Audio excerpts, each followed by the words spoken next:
리프팅 거상 상담으로 오시면 이전에 다른 곳에서 레이저 리프팅을 해봤다, 초음파 리프팅을 해봤다, 실리프팅을 해봤는데 효과가 없었다, 그런 분들이 많이 오시는데요. 수술 범위에 따라서 개선되는 부위가 달라지기 때문에 이걸 정확하게 구분을 해서 수술을 해야 될 것 같습니다.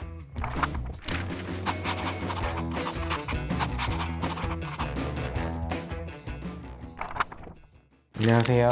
성형외과 전문의 이태민 원장입니다. 얼굴의 주름 성형 수술 중에 안면거상, 이마거상, 목거상 이렇게 구분한다고 생각하시면 될 것 같습니다. 눈을 기준으로 위쪽, 눈썹, 이마, 미간 이런 부분을 개선을 원하시면 이마거상을 추천을 드리고요. 눈을 기준으로 아래쪽, 볼, 팔자주름 그리고 흔히 이제 군턱이라고 얘기하는 심술보 개선을 원하시면 안면거상을 추천을 드리고 턱선이나 이중턱 그리고 목의 주름을 개선을 원하시면 목거상을 추천드리고 있습니다.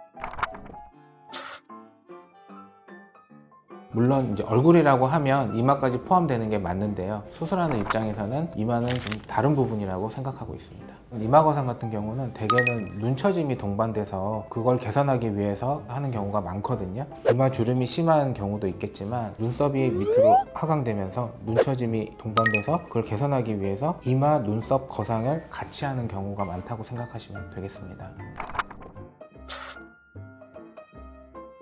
내시경 이마거상술 같은 경우는 작은 절개창을 통해서 내시경과 그 박리 기구만 들어가서 신경과 혈관 손상을 최소화하면서 피부 절제 없이 근육과 피부 재배치만으로도 충분한 효과를 볼 수가 있는데, 안면거상술 같은 경우에는 이마보다 신경이나 혈관 분포도 훨씬 더 다양하고 복잡하고 당겼을 때 귀 앞뒤로 해서 남는 여분의 피부가 있기 때문에 피부 뭉침이라든지 주름이 새롭게 생길 수가 있습니다. 그래서 절제를 통해서 그런 남는 여분의 피부를 제거해 줄 필요가 있기 때문에 내시경으로 복잡하게 좁은 시야에서 힘들게 하기보다는 직접 눈으로 확인하면서 수술하는 게 더 정확하고 안전할 수 있습니다.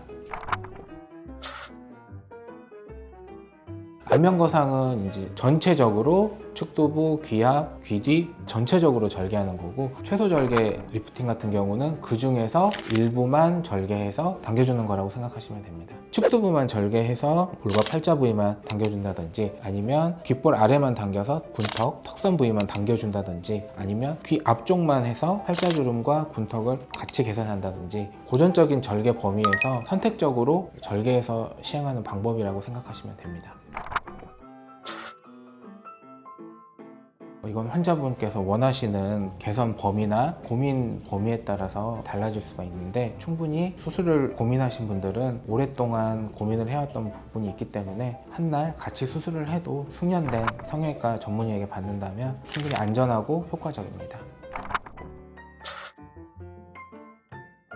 꼭 중년만을 위한 수술은 아니고요. 요즘은 윤곽 수술을 많이 하시다 보니까 윤곽 수술 후에 돌처짐이나 턱선 무너짐 같은 게 많다 보니 젊으신 분들 중에서도 안면거상술을 많이들 하시고요. 이마거상 같은 경우도 젊고 매력적으로 보이게 하기 위해서 눈썹 높이를 조금 올린다거나 이마를 볼록하게 예쁘게 하길 원하셔서 이마거상을 하시는 젊은 층도 많습니다.